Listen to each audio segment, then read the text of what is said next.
There's no real secret behind the royal family and their very scandalous behavior. However, a while back they didn't have a Daily Mail online in existence to keep the world updated in a minute-by-minute increments as they do now.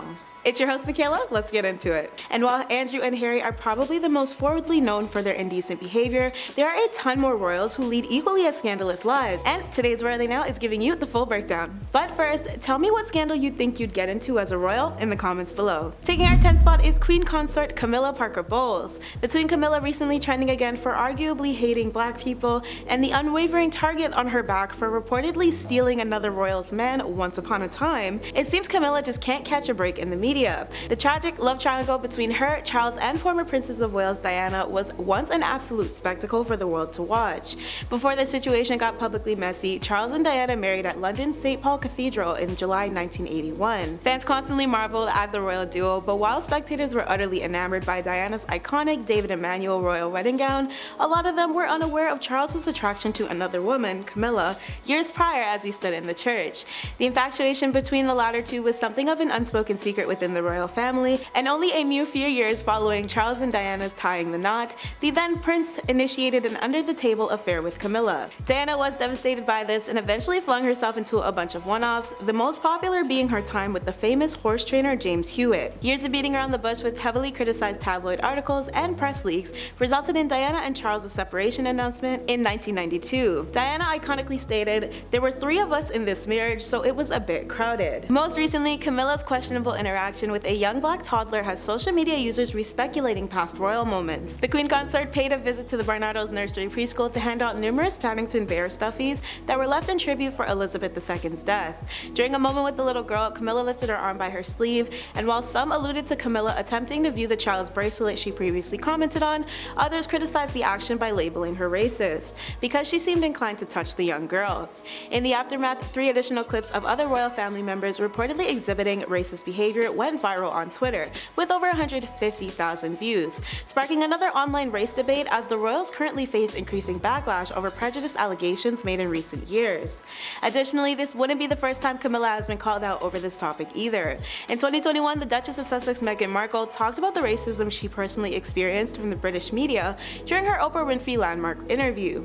While discussing the subject with the TV hostess, Meghan also disclosed the issue of an unnamed royal who made racially insensitive comments regarding the then potential skin color of her and Harry's children, an incident Harry later recalled in the sit-down. The subject of the allegations led many to believe Camilla was the guilty party behind the comment, since the royals have all seen growing scrutiny over their interactions with black people, like Kate Middleton and William, who saw a bigger wave of criticism in March once they were photographed shaking the Caribbean public's hands through a chain-link fence, or Charles, who recently dealt with a similar PR storm after video footage reportedly showed him neglecting to shake a black crowd member's hand during the viewing wait for Elizabeth's lying in state. Like today's Where Are They Now if you've been keeping up with the royals. Taking our 9th spot is the late King Henry VIII, who, according to reports, created the Church of England in order to obtain multiple wives. Allegedly, once Henry grew bored of his marriage to the former Queen Consort, Catherine, he attempted to worm his way out, but divorce was strictly forbidden by the Pope, so Henry formulated a creative way to annul his marriage.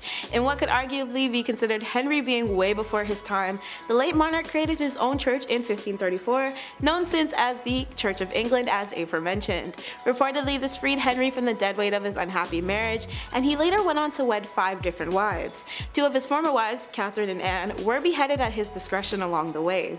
Not exactly the most charming thing to do to your wife, honestly. Taking our 8th spot is the late Princess Diana. One of Diana's many messes came from the term Squidgygate, which referenced a scorching release from The Sun, the notorious royal scandal publishing company that exposed a private recording of a 1989 photo exchange between the late Princess of Wales and who was known to be her friend James Gilby.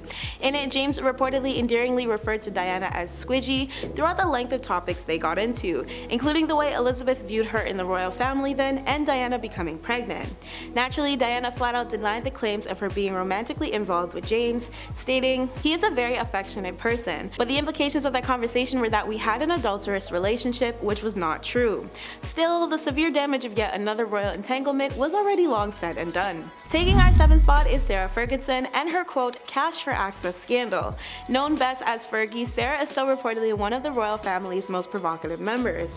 As Andrew's ex-wife, the Duchess of York has involved herself in a multitude of royal scandals ever since the crumble of their marriage, which quickly spiraled into divorce in May 1996. Sarah landed herself in a very sticky 2010 situation when the news of the world caught her agreeing to give access to Britain's then special trade representative and her royal ex-husband in exchange for £500,000.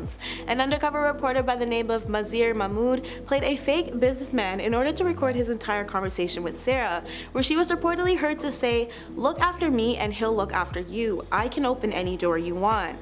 Later on, Sarah profusely apologized for the incident and even admitted that her financial situation was stressful. She also revealed that this admission did not excuse her serious lapse of judgment. Taking our sixth spot is Princess Michael. Married to the Prince of Kent, Michael, and being the first cousin of Queen Elizabeth II, Princess Michael was detailed to have worn a racist brooch during a royal lunch with Meghan Markle in attendance. Michael took the world by surprise when she showed up at the 2017 Buckingham Palace Christmas luncheon, donning a dark African royal brooch, an article which carries offensive ties for African people in regards to exoticization. The accessory choice is credited as tone deaf, given the fact that Meghan, who was also there as mentioned prior, had been extremely vocal about her difficulties growing up as a mixed female. In the end, the princess's spokesperson issued an apology statement, noting any offense that had probably been caused to the Duchess of Sussex with, "The brooch was a gift and had been worn many times before. Princess Michael is very sorry and distressed that it has caused offense." Taking our fifth spot is Queen Victoria. Victoria has been reported to have many controversial relationships over the time span of her former life, mainly because of her and the Indian royal attendant Abdul Karim, a pair who developed a rather strong relationship that turned the heads of many. As broken down in the 2007 Victoria and Abdul movie, Victoria gradually promoted Karim in her inner circle to a high-ranking position, and even though many rumors alluded to their relationship, their bond was noted to be strictly platonic. However, when the Queen passed in 1901, her family didn't show Karim the same kind of support, as they quickly deported the Indian-born servant back to his native country. Even though Abdul's honor to the once monarch through their close connection was short-lived, he wasn't her only unexpected companion. In light of the death of Victoria's beloved husband Albert, the late Queen placed her trust in a Scottish servant known as John Brown. The relationship was heavily subjected as a topic of discussion in a British court, with many speculating Victoria had even secretly married John. Taking our fourth spot is Edward VIII, who once chose to renounce the throne for love. Sound familiar? Well, in 1936, the UK's monarch announced his decision to wed the former twice-divorced American socialite Wallis Simpson. In his decision, Edward faced immediate backlash from the Church of England as their head and the government. In a shocking twist, Edward gave up the throne to his younger brother King George VI, and this still remains as one of the biggest royal scandals in existence. His Baltimore-born lover faced extreme character assassination from the public during her time, as the press brutally classed her as "that woman," while claiming she planned on seducing Edward to stray him away from his royal duties. However, despite the controversy, the two married in 1937.